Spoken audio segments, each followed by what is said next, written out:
19 కార్యాచరణ ప్రణాళికలో భాగంగా ముఖ్య అతిథిగా ఉద్యాల గ్రామంలో ఏర్పాటు చేసిన ప్రత్యేక గ్రామ సభకు విచ్చేసిన మాజీ ఉప ముఖ్యమంత్రి వర్యులు స్థానిక శాసనసభ్యులు శ్రీ కడియం శ్రీహరి గారికి గ్రామ ప్రజలు మరియు అధికారుల తరఫున స్వాగతం సుస్వాగతం.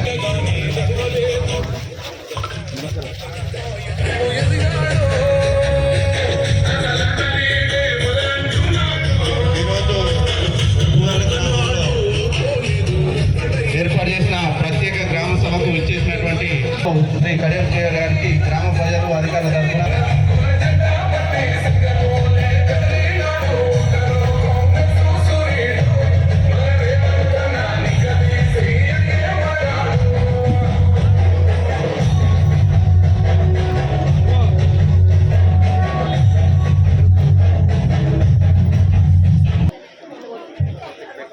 రాష్ట్ర ప్రభుత్వం ప్రతిష్టాత్మకంగా చేపడుతున్న 99 రోజుల కార్యక్రమంలో భాగంగా ప్రజాపాలన ప్రణాళికలో భాగంగా మన ఉప్పుగల్లో జరుగుతున్న గ్రామ సభకు విచ్చేసిన మాజీ మంత్రివర్యులు, శాసనసభ్యులు, మన ప్రియతమ నాయకుడు ఎమ్మెల్యే మన కడియం శ్రీహరి గారికి, అదేవిధంగా మండల అధికారులకు, జిల్లా అధికారులకు, గ్రామ ప్రజలకు, అన్ని కుల సంఘాల అధ్యక్షులకు, యువతకు, మహిళలకు, విజయ సంఘాలకు, కాంగ్రెస్ పార్టీ కార్యకర్తలకు అందరికీ పేరు పేరున నమస్కారం తెలియజేస్తున్నారు. అదేవిధంగా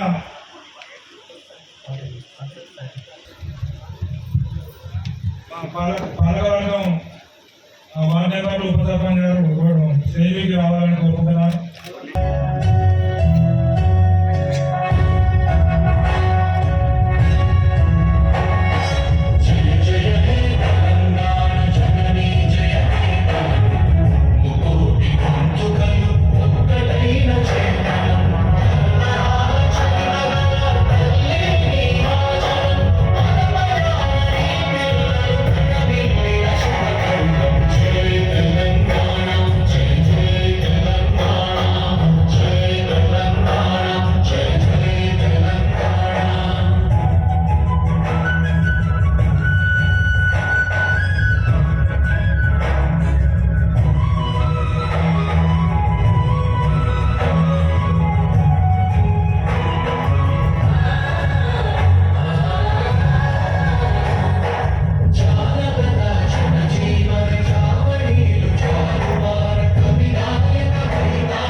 ప్రతిష్టాత్మకంగా తీసుకుంటున్న సందర్భంలో 12,000 రాష్ట్ర వ్యాప్తంగా 12,740 గ్రామ పంచాయతీలు ఈరోజు గ్రామ సభ జరుగుతుంది.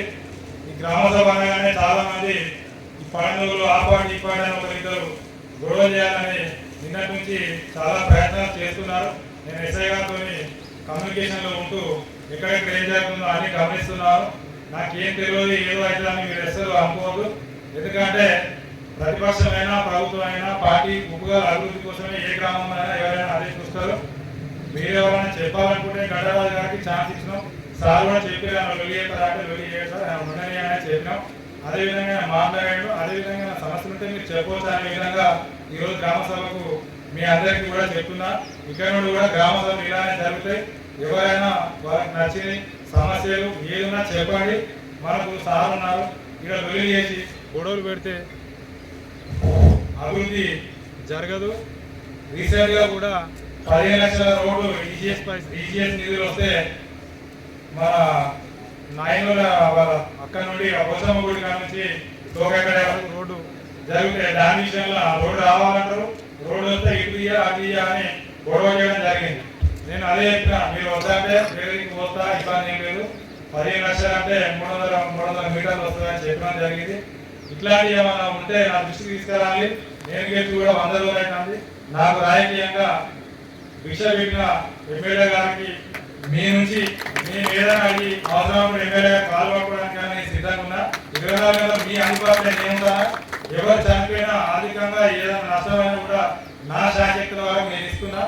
కాబట్టి ఇప్పుడైనా కూడా గ్రామంలో ఈ తీర్మానంలో రాస్తారు, నోట్లో రాస్తా ఉన్నారు. ఎంపీడీఓ గారు, కార్యదర్శి గారు, సమస్యలు ఉంటే చెప్పండి. నేను కూడా 4 సమస్యలు గుర్తించడం జరిగింది. ఒకటేసారి అన్ని సమస్యలు కూడా కావు. గత పాలకులు ఏం చేసారో ఇక్కడ అందరికీ తెలుసు. 42 ఇళ్ళు వచ్చినాయి. గత 10 ఏళ్ళ టీఆర్ఎస్ పాలనలో ఎన్ని ఇళ్ళు వచ్చినాయి మీరు చెప్పాలి. ఒక్క డబల్ బెడ్రూమ్ ఇల్లు వచ్చిందా? 42 ఇళ్ళు వచ్చినాయి, 49 ఇళ్ళు వచ్చినాయి. అవి కొన్ని రిజెక్ట్ అయినాయి. ఆ గైడ్లైన్స్ ప్రకారం తెలియక చాలా మంది ఫీల్ అయినారు. మా కోల చిన్నమ్మ కూడా ఆమె స్లాబ్ వేసుకున్నారు సార్. దానివల్ల కలెక్టర్ నుంచి వచ్చిన గైడ్లైన్స్ అధికారులు పాటించారు. ఆమెకు మనం ఇల్లు రాసినాం. అట్లాంటి వాళ్ళు 6 క్యాన్సిల్ అయినాయి సార్. వాళ్ళు చాలా బాధపడుతున్నారు. దానికి ఆపులు అవన్నీ ఏ కాకుండా చెప్పడం జరుగుతుంది. ఆపులు ఉన్నాయి కాబట్టి మన గైడ్లైన్స్ ప్రకారం, హౌసింగ్ గవర్నెన్స్ ప్రకారం కొత్తగా ముందుకు వస్తేనే స్టార్ట్ అవుతాయని చెప్పడం జరిగింది. వాళ్ళు అంత ముందే పిల్లర్ వేసడం జరిగింది. మేము ఈ 6 లక్షల పేర్లు సెలెక్ట్ చేయకుండా ఇంకో 6 వచ్చేది.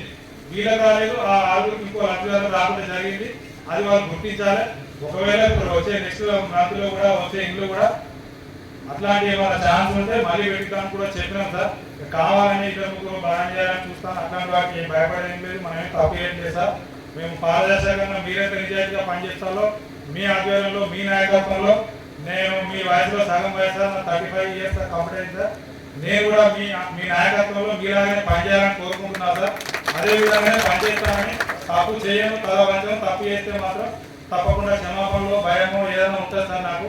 అదేవిధంగా ఈరోజు జరుగుతున్న ఈ గ్రామ సభలో ఏదైనా ముఖ్యమైన విషయాలు, సమస్యలు ఉంటే ఇప్పటికైనా టైం ఇస్తా, మళ్ళీ ఒకరి చెప్పండి. పర్సనల్ విషయాలు ఇక్కడ అవద్దు. ప్రభుత్వం గురించి, మన గ్రామంలో జరుగుతున్న సమస్యల గురించే చెప్పండి. రేపు వచ్చే ఇందిరామ ఇండ్లు కూడా అప్పుడు 49 ఇళ్ళు వచ్చినాయి సార్. మీరు వాస్తవానికి ఇంకో కొన్ని కలిపి ఈసారి ఎక్కియాలని కోరుకుంటున్నారు సార్. మా స్పెషల్ రిక్వెస్ట్. ఎందుకంటే నిరుపేదలు పెద్ద ఊరు సార్, ఇది మీకు తెలుసు. మీరు 94 నుంచి మీరు రాజకీయాల్లో ఉంటున్నారు సార్. నేను పుట్టిన 89లో. కాబట్టి ఇక మీకు ఇంతగా ఎక్కువ చెప్పాల్సిన అవసరం లేదు సార్. మీ దృష్టికి మేము 2-3 సార్లు తీసుకొచ్చినాం. అదేవిధంగా మా కొత్త గ్రామ పంచాయతీ ఇక్కడ ఇదే సార్. ఇది 2018లో మాజీ సర్పంచ్ చిరంజీవి గారు కట్టి ఈజీఎస్లో ఆగిపోయింది సార్. కొన్ని ఇంటీరియర్ వర్క్స్ ఉన్నాయి. మీరు ఎస్టిమేట్ వేయమన్నారు. ఏ గారు కూడా రైట్ ఇస్తామన్నారు సార్. టైం లేక తీసుకోలేదు. అదేవిధంగా మాచిరెడ్డిగూడెంలో ఇక్కడ దోమల నుంచి ఒక 4 కిలోమీటర్లు ఫార్మేషన్ రోడ్ సార్. చాలా మంది ఆ పెద్ద చేసుకుంటూ ఆ మాచిరెడ్డిగూడెం కొన్ని ఇబ్బందులు ఉన్నారు. అది కూడా ఎస్టిమేట్ వేసి కానీ 1 ఇయర్ అయింది సార్. అది మర్చిపోయి కాబట్టి దాన్ని దృష్టికి మళ్ళీ మీరు తీసుకురాలేదు. ఇప్పుడు మళ్ళీ దాన్ని తీసుకొస్తున్నాం సార్. అదొకటి. మా గ్రామ పంచాయతీ మీరు ఎస్టిమేట్ వేయమన్నారు. వాళ్ళు ఓకే సార్. 2 అంగన్వాడీ కూడా మేము అడగడానికి సాగిస్తున్నారు. మొన్న జూబ్లీస్ అక్కడ కలవడం జరిగింది. ఒక పేషెంట్ తీసుకోవడం జరిగింది సార్. ఆ రోజు 2 ఎల్ఓసీలు కూడా ఇవ్వడం జరిగింది. ఆ పేషెంట్ కూడా నా కార్లో పంపించి మళ్ళీ ఇంకో కార్లో మేము కూడా జరిగింది సార్. ఆ రోజు 2 పేషెంట్లు మా ఒక్క నుంచి 2.5 లక్షలు 2 ఎల్ఓసీలు ఇవ్వడం జరిగింది. ఇక్కడ నుంచి కూడా ఏదైనా నా దృష్టికి తీసుకొస్తే నేను తప్పకుండా మీకోసమే పనిచేయగలుగుతా. మీరు కోఆర్డినేషన్ ఉంటే ఏదైనా చేయగలుగుతాం. నాతో పెట్టుకుని ఎమ్మెల్యే గారితో పెట్టుకునే సమస్యలు ఉంటే అట్లాంటి వాడుకుంటే మీకేం రాదు, నాకేం రాదు. గ్రామం నష్టం కోల్పోతుంది. గత 10 ఏళ్ళలో ఈ మాజీ ఎమ్మెల్యే చేసిన పనులు ఏమో మీకు అన్ని తెలుసు. ఆయన చేసిన పనులు ఏంటంటే ఏం లేదు చెప్పడానికి. వాళ్ళ లీడర్లు మాట్లాడతారు, అటు ఇటు తిప్పుకుంటా, ఎక్కడ పిల్లలు పెట్టాలి, ఎక్కడ ఏం చేయాలని నిర్ణయించి కూడా ఒకరిద్దరు ఈ పార్టీ తిప్పుకుంటా కూడా అట్లాంటి పనులు చేస్తా ఉన్నారు సార్. దృష్టికి తీసుకొస్తున్నాను గ్రామ సందర్భంగా. ఏదో చేయాలనుకుంటే ఏం కాదు. అందరు ఖచ్చితంగా గ్రామంలో పార్టీలకు అతీతంగా అందరు నాగరాలి, నా దృష్టికి తీసుకురాలి, లేకపోతే ఎమ్మెల్యే గారి దృష్టికి తీసుకుపోదాం. ఏదైనా ఖచ్చితంగా పనిచేసుకుందాం. అదేవిధంగా సార్ పెద్దవాళ్ళ పెద్ద చెరువు దగ్గర కూర్చుకోవడం రిపేర్ ఉన్నదని చెప్పి సార్ నేను కూడా సందర్శించాను.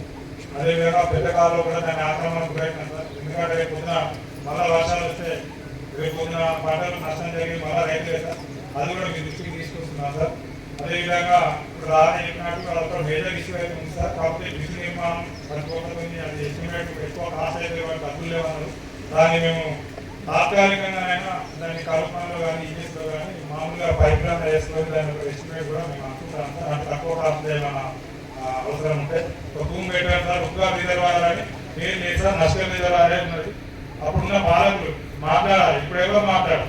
ఒక ఇల్లు రాలేదు, మా నాయకులు అంటే ఆయన వస్తే అంగు ఆర్పాడాలు మా చిత్రగా నుంచి కళాకారులు నృత్యాలు అవన్నీ ఉంటాయి. కాబట్టి అలాంటి కాకుండా సార్ అదొక దృష్టిలో పెట్టుకోండి సార్. ఇంకొకటి నష్టం మాట దగ్గర చిన్న చిన్న రాళ్ళు అది కూలిపోయి అక్కడ పంటలు రైతులకు ఇబ్బంది అవుతాను సార్. అదొకటి కూడా మీ దృష్టికి తీసుకొస్తాను సార్. అదేవిధంగా ఇంకా ఇప్పుడు ఈ తీర్మానాలు చేస్తా ఉన్నాం కాబట్టి ఇంకా మాట్లాడాలంటే ఒక 2 విషయాలు చెప్పండి. ప్రభుత్వం ప్రజాపాలన ప్రగతి ప్రణాళిక కార్యక్రమంలో భాగంగా 99 రోజుల కార్యాచరణ తీసుకోవడం జరిగింది. అందులో భాగంగా ఈరోజు రాష్ట్ర వ్యాప్తంగా అన్ని గ్రామ పంచాయతీలు కూడా గ్రామ సభలు జరుగుతున్నాయి. గ్రామ సభలలో ఇప్పటి వరకు ప్రభుత్వం చేసిన పనులను ప్రజలందరికీ వివరిస్తూ ఆ గ్రామంలో ప్రజల అవసరాలు ఏమున్నాయి, ప్రజా సమస్యలు ఏమున్నాయో తెలుసుకోవడానికి ప్రత్యేకంగా ఈ గ్రామ సభలు ఏర్పాటు చేయడం జరుగుతుంది.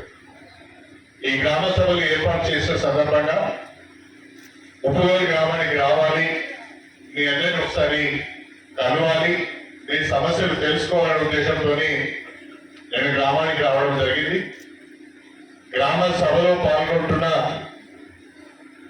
గ్రామ సభకు అధ్యక్షత వహిస్తున్న మన గ్రామ సర్పంచ్ గారు, ఉప సర్పంచ్ గారు, వార్డు సభ్యులందరికీ, మన స్పెషల్ ఆఫీసర్ గారు, ఎంపీడీఓ గారు, ఎంఆర్ఓ గారు, వివిధ విభాగాలకు చెందిన అధికారులందరికీ, మా సోదరిమణులు, మీడియా మిత్రులకు అందరికీ మరొకసారి పేరు పేరున నా హృదయపూర్వకమైన నమస్కారాలు తెలియజేస్తున్నాను. 1994లో మొట్టమొదటిసారిగా నేను ఎమ్మెల్యేగా పోటీ చేసినప్పటి నుండి ఈ రోజు వరకు దాదాపు 32 సంవత్సరాలుగా నేను రాజకీయాలలో ఉండటానికి, ప్రజాప్రతినిధిగా ఎన్నిక కావడానికి,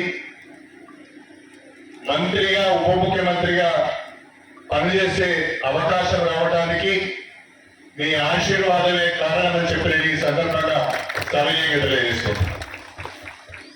గతంలో ఎమ్మెల్యేగా ఉన్నప్పుడు, మంత్రిగా ఉన్నప్పుడు ఉప్పుగల్ గ్రామంలో ఏ రకమైన అభివృద్ధి కార్యక్రమాలు చేశామో మీ అందరికీ కూడా తెలుసు.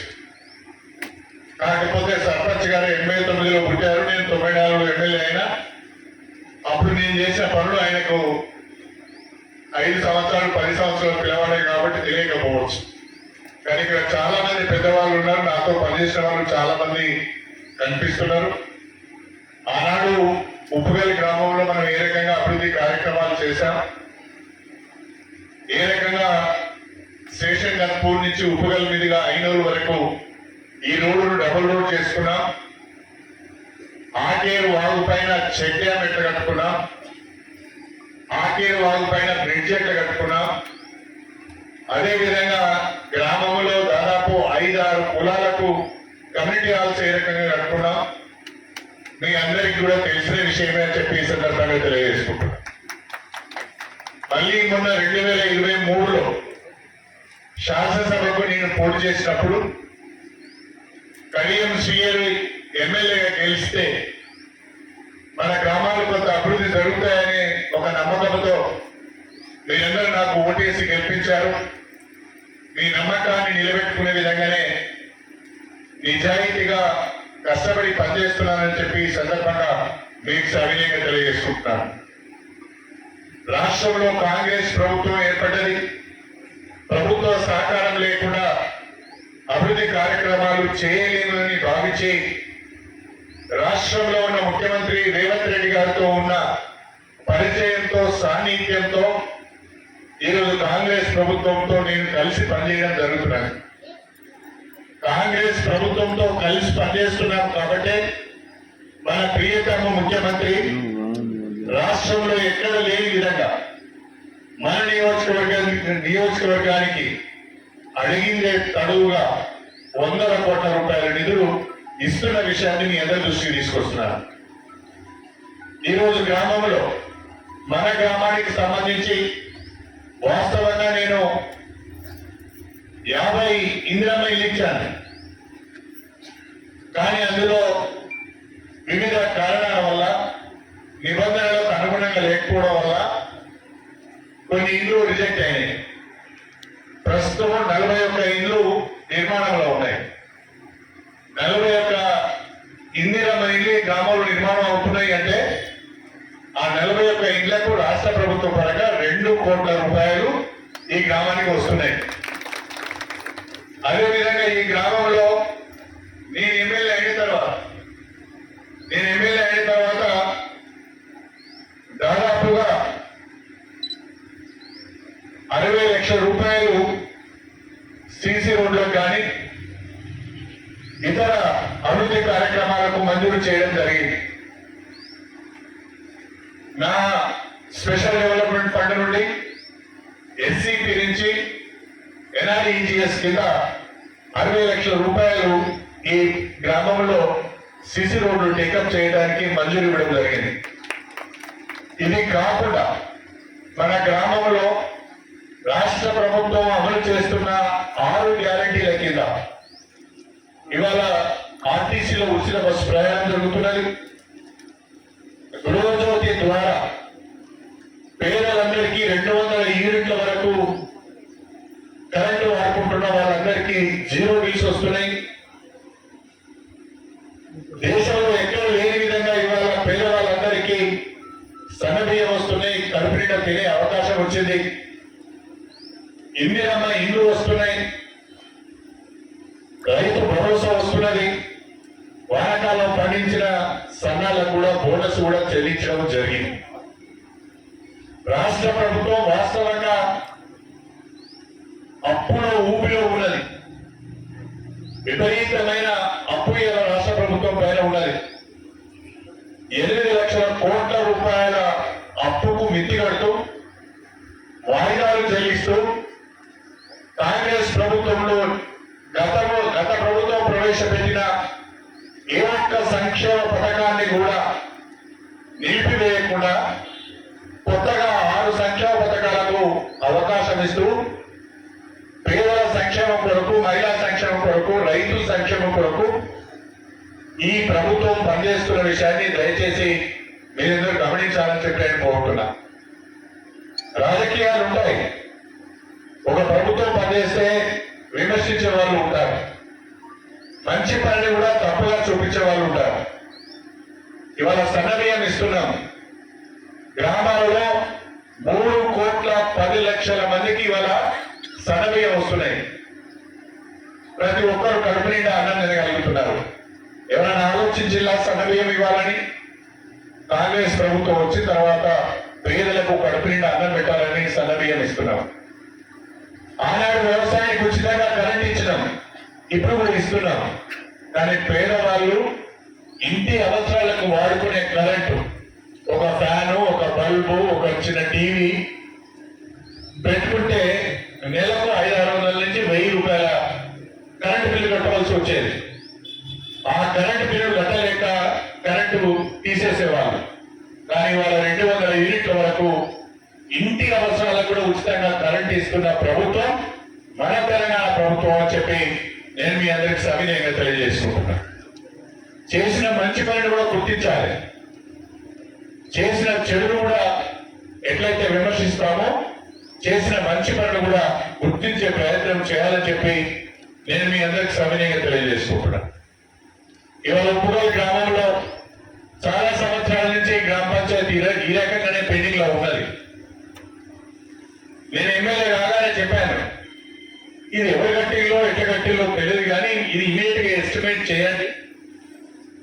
ఇంత పెద్ద గ్రామానికి గ్రామ పంచాయతీ బిల్డింగ్ లేకపోవడం బాగాలేదు, ఎస్టిమేట్లు చేసుకుని తీసుకురమ్మని చెప్పాను. ఎవరు చేయలేదు.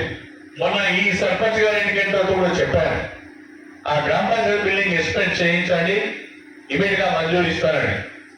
ఇవాళ గ్రామ సభ సందర్భంగా మీ అందరికి మాటిస్తున్నాను, ఎంత తొందరగా వేయట అంత తొందరగా ఎన్ని నిధులు అవసరమైతే అన్ని నిధులు ఇచ్చి ఈ గ్రామ పంచాయతీ బిల్డింగ్ ను పూర్తి చేపిస్తానని చెప్పి ఈ సందర్భంగా నేను మీ అందరికి సవినీయంగా తెలియజేసుకుంటాను. ప్రధానంగా మనకు నేషనల్ రిజర్వాయర్ ఉంది, ఉన్నది ఉప్పుగల గ్రామంలో. భూములు పోయినాయి ఉప్పుగల గ్రామ రైతులవి. దానికి ఉప్పుగల రిజర్వాయర్ అని పేరు పెట్టాలి. తప్పకుండా నేను అధికారులతో మాట్లాడి దీని పేరు ఉప్పుగల రిజర్వాయర్ గా మార్చానని చెప్పి కూడా ఈ సందర్భంగా నేను గుర్తు చేస్తున్నాను. అంతేకాకుండా ఉప్పుగల చెరువు కింద ఏదైతే పాత ఆయకట్టు ఉండేనో దానికి తూము లేకపోవడం వల్ల నీళ్లు రావడం లేదని చెప్పి నాకు గతంలో ఒకసారి చెప్పారు. మళ్ళీ ఈ రోజు కూడా సభ దృష్టికి తీసుకొచ్చారు. నేను నీటిపారుదల శాఖ అధికారులతో మాట్లాడి పాత ఆయకట్టు కూడా రిజర్వాయర్ నుంచి నీళ్ళు ఇచ్చే విధంగా భూమి ఏర్పాటు చేసే బాధ్యత నేను తీసుకుంటానని చెప్పి ఈ సందర్భంగా తెలియజేసుకుంటాను.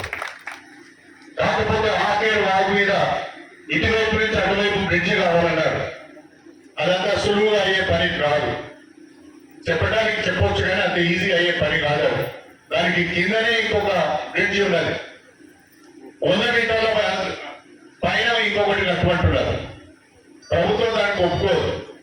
దానికి ఏ రకంగా ఆల్టర్నేటివ్ గా మీరు బయటికి వెళ్ళడానికి ఆల్టర్నేటివ్ గా ఏం చేయాలో ఆలోచిద్దాం. బ్రిడ్జి మాత్రం సాధ్యం కాదు. మీరు బయటికి వెళ్ళడానికి మళ్ళా ఊళ్ళకి రావడానికి ఏం చేయొచ్చు? ఏదైనా చిన్న పైప్ లైన్ కన్వర్ట్ చేసి ఒక మట్టి రోడ్ వేస్తే పోయడానికి అవకాశం ఉంటుందా? లేకుంటే మళ్ళీ పెద్ద వాగు వస్తే మరి అదంతా ఉడకపోతుందా? ఏం చేయాలని మనం ఆలోచిద్దామని చెప్పి నేను అధికారులను పంపించి పరిశీలించమని చెప్తా అని చెప్పి నేను ఈ సందర్భంగా తెలియజేసుకుంటున్నాను. అదేవిధంగా గ్రామంలో చాలా మంది పేదవారు ఉన్నారు. కొంతమందికి ఇందిరా మిల్లు రాలేదు. ఇందిరా మిల్లు రాకపోవడానికి కారణం ఏంటంటే ప్రభుత్వం ఈసారి ఖచ్చితంగా కొన్ని నిబంధనలు పెట్టింది. ఆ నిబంధనలు మేమందరం పాటించాం. మాకు చాలా దగ్గర ఉన్నలో కూడా కొంతమందికి ఇల్లు రాలేదు. కాంగ్రెస్ పార్టీలో నాకు దగ్గర ఉన్నలో కూడా ఇల్లు రాలేదు. కారణం ఏంటంటే నిబంధనలు సహకరించలేదు. ఈసారి రాష్ట్ర ప్రభుత్వం ఒక కొత్త నిర్ణయం తీసుకున్నది. గతంలో ఎవరైతే ఇందిరమ్మ హౌసింగ్ పేరు మీద ఇల్లు మంజూరైందో, బేస్మెంట్ కట్టుకొని వదిలిపెట్టారో, లేకుంటే లెంటర్ వరకు వచ్చి ఇల్లు వదిలిపెట్టారో, స్లాబ్ వేసుకొని అసంపూర్తిగా ఇల్లు ఉందో, అవన్నీ కూడా ఇప్పుడు 2వ విడతలో ఆ ఇళ్ళన్నీ కూడా తీసుకుంటున్నాం. కాకపోతే వాళ్ళకి 5 లక్షల రూపాయలు ఇవ్వడం లేదు. బేస్మెంట్ కట్టి ఉంటే 4 లక్షల రూపాయలు, లెంటర్ వాళ్ళకి అయి ఉంటే 3 లక్షల రూపాయలు, స్లాబ్ వేసి ఉంటే 1,50,000 రూపాయలు. ఆ రకంగా ఏ స్టేజ్ లో ఆ ఇల్లుందో అధికారులు వచ్చి స్వయంగా చూసి ఇందిరమ్మ ఇంట్ల నిర్మాణంలో ఇంకా ఆ స్టేజ్కి ఎంత ఇవ్వాలో ఆలోచన చేసి నిర్ధారణ చేస్తారు. అలాంటి గ్రామంలో ప్రతి గ్రామంలో 5 నుంచి 10 ఇళ్ల వరకు ఉన్నాయి. పాపం గతంలో ఎప్పుడో ఇల్లు మంజూరైంది, ఎలాగ కట్టుకోలేదు. బేస్మెంట్ గట్టిలు వదిలిపెట్టిళ్ళు, లెంటర్ వరకు గట్టిలు వదిలిపెట్టిళ్ళు, పిల్లలు వేసిళ్ళు వదిలిపెట్టిళ్ళు. అవన్నీ కూడా ఈ 2వ విడత ఇందిరా మిల్లులో తీసుకుంటున్నాం. అవి కాకుండా కొత్తగా ఇందిరా మిల్లు ఇవ్వబోతున్నాం. ఉప్పుగల్ గ్రామం చాలా పెద్ద గ్రామం. రాజకీయాలు ఏమైనా ఉన్నది, అందరూ ఒకరికి నచ్చాలని ఏం లేదు. రాజకీయాలు ఉంటాయి, వ్యక్తిగత తగాదాలు ఉంటాయి. నా మీద కోపం ఉన్నాడు ఒకడు ఉండొచ్చు, సర్పంచ్ మీద కోపం ఉన్నాడు ఇంకోటి ఉండొచ్చు, పార్టీ మీద కోపం ఉన్నాడు ఇంకోటి ఉండొచ్చు, పక్కతో పడక కోపం ఉన్నాడు ఇంకోటి ఉండొచ్చు, భార్య మీద కోపం ఉన్నాడు కూడా నన్ను ఎత్తింటాడు. దానికి నేనేం చేయాలి? దాని కర్మ. ఇంకా తిరిగి పెట్టబోతు కూడా నన్ను ఎత్తింటాడు. మరి భార్య అమ్మని దండం పెడితే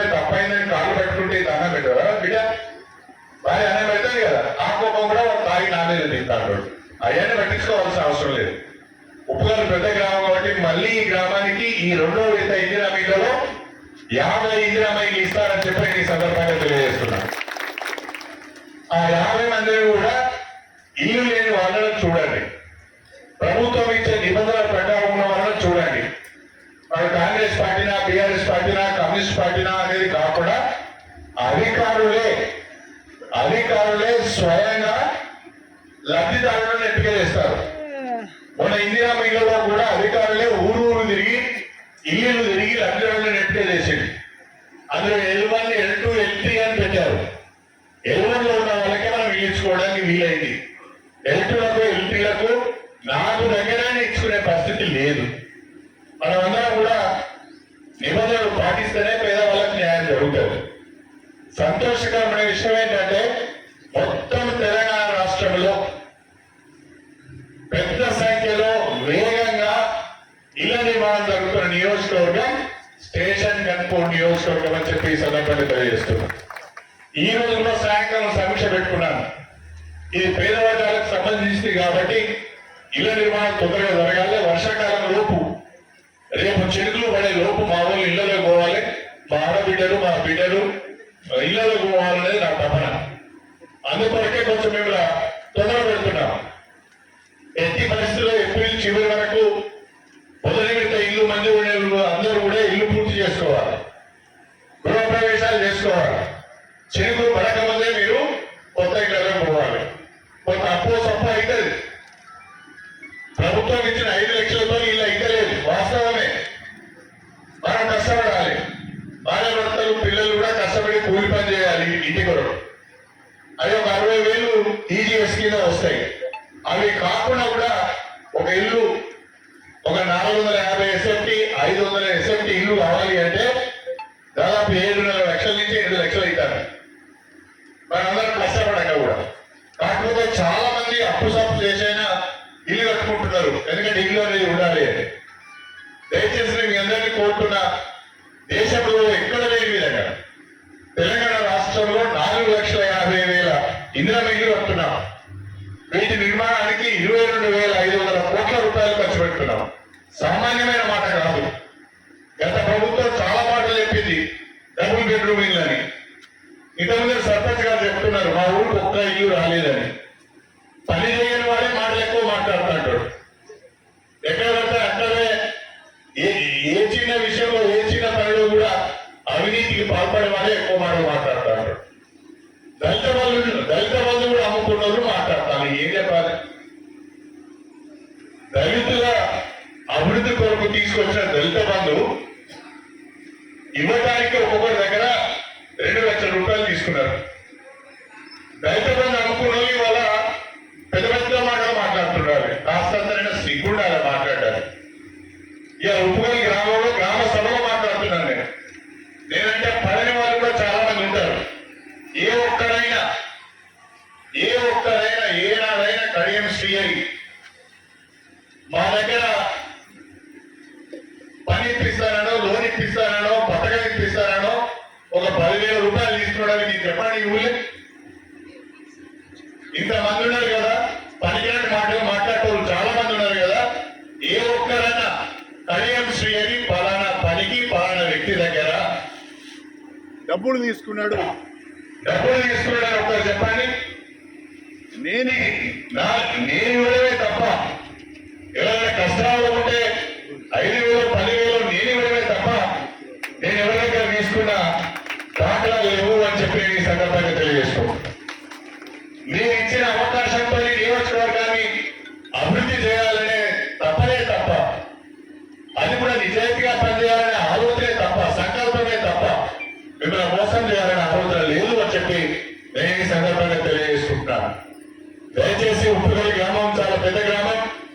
మీ పెద్ద గ్రామాన్ని దృష్టిలో పెట్టుకొని అందరికంటే 10 రూపాయలు ఎక్కువ మీకే ఇచ్చి ఈ గ్రామాన్ని అభివృద్ధి చేసే బాధ్యత నాది అని చెప్పి ఈ సందర్భంగా తెలియజేసుకుంటూ, ఈ గ్రామ అభివృద్ధిలో రాజకీయాలకు అతీతంగా అందరూ కలిసి రావాలని చెప్పి మీ అందరూ కూడా విజ్ఞప్తి చేసుకుంటూ మీ అందరి దగ్గర సెలవు తీసుకుంటున్నారు. అందరికీ నమస్కారం.